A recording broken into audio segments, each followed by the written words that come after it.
Welcome to the Deep Dive. Today, you're joining us as we explore a brand new cask strength release from Port Askaig.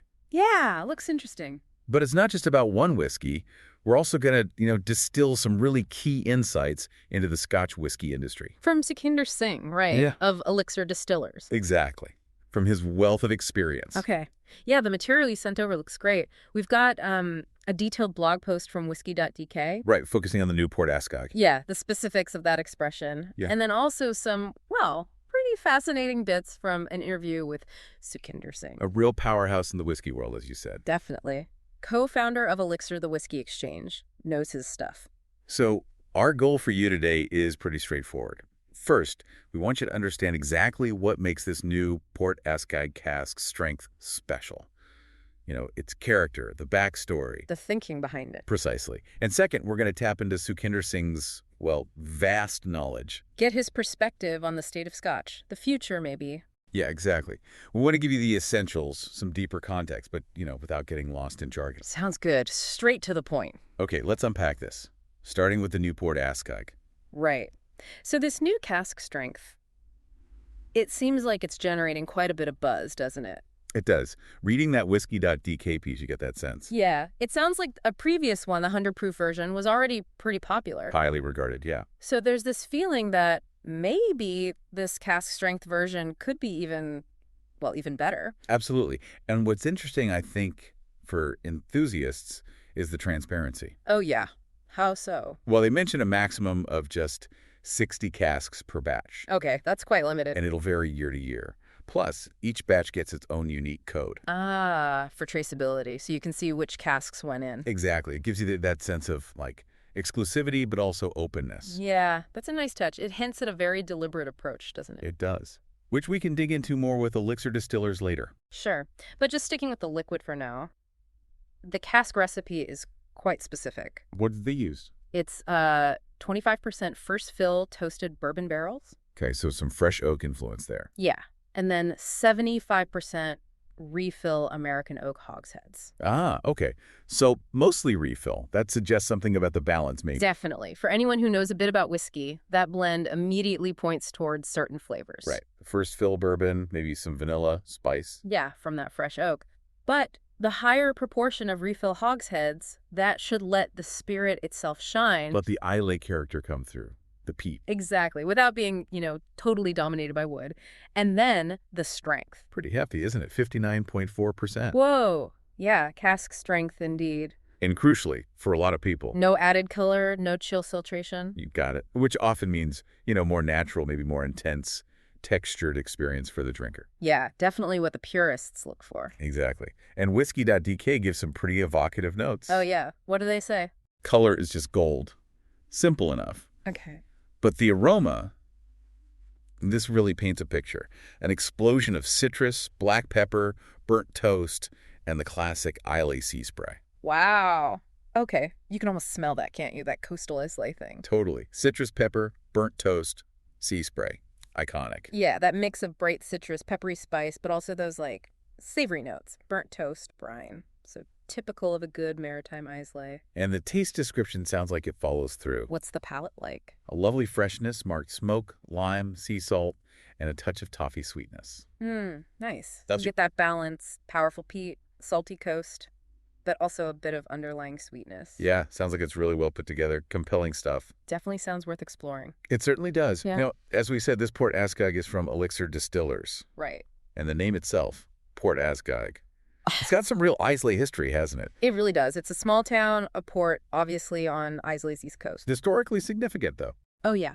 The Whisky.dk piece calls it the gateway to Islay for centuries. Yeah, okay. Point of arrival, departure. Exactly. Imagine all the traffic, probably its fair share of smugglers back in the day, and now hordes of whiskey fans. So the name itself just screams Islay, basically. Yeah, it evokes that smoke, the seaweed, the tar, the brine, all those coastal notes. And it's near some pretty famous neighbors, too, isn't it? It is.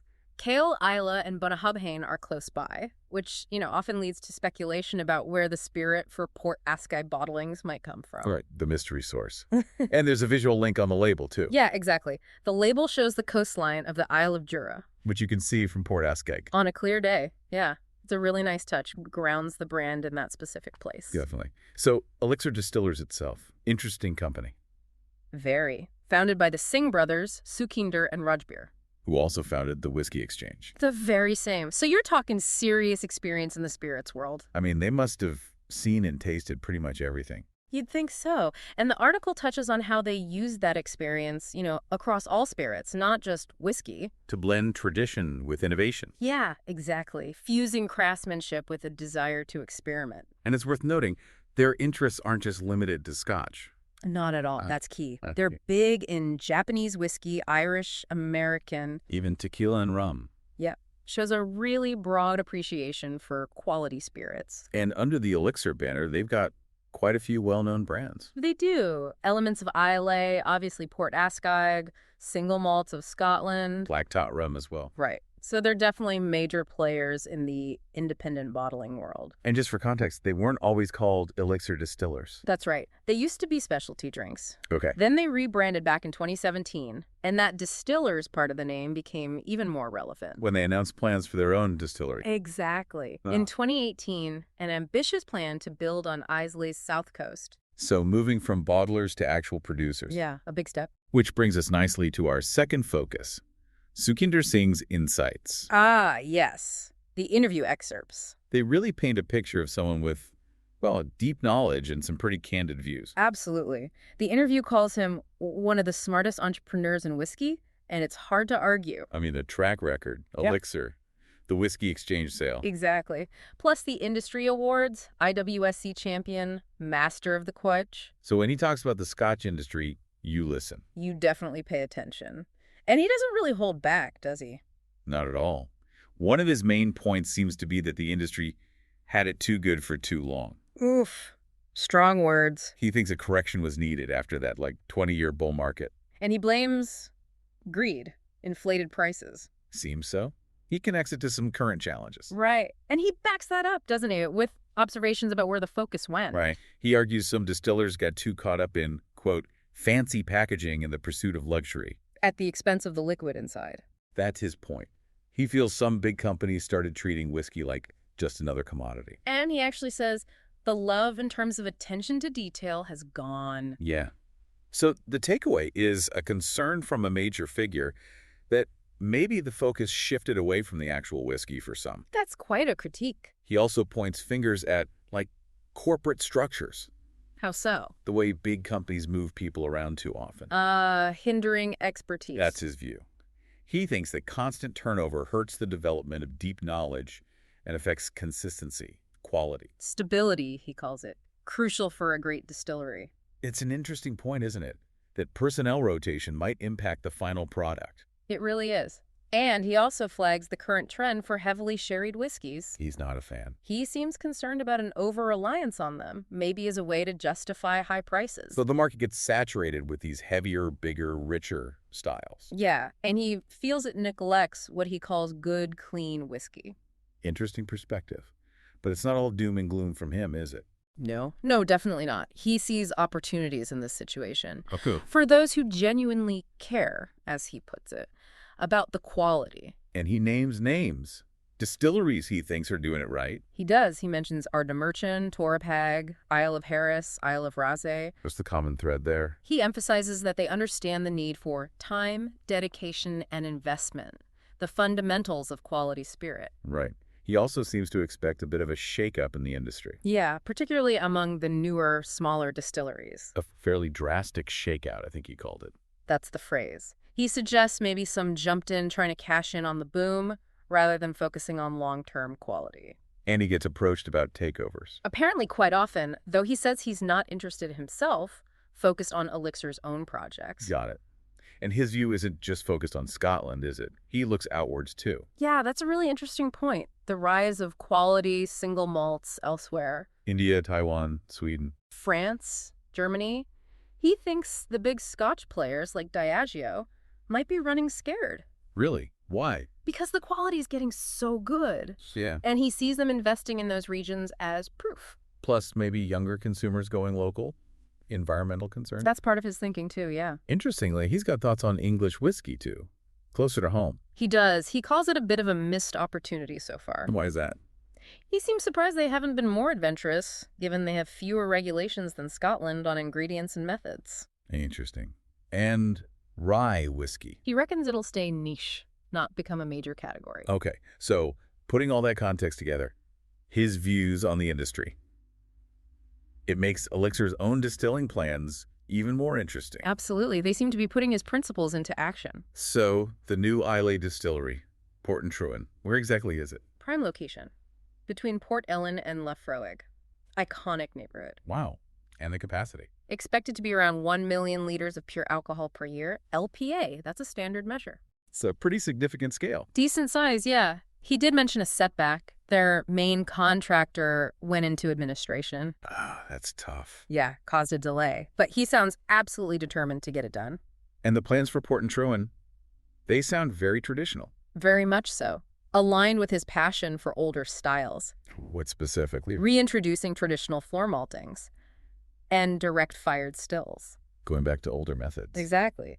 He explicitly says he wants to emulate the taste of whiskey from yesteryear, basically, from the 1980s and before. Fascinating. Real focus on the spirit character. Totally. And it's not just Islay. They bought Tormore and Speyside too. Yeah, back in 2022. That's a much bigger distillery. Heavy. Current capacity is about 3.2 million LPA. Wow.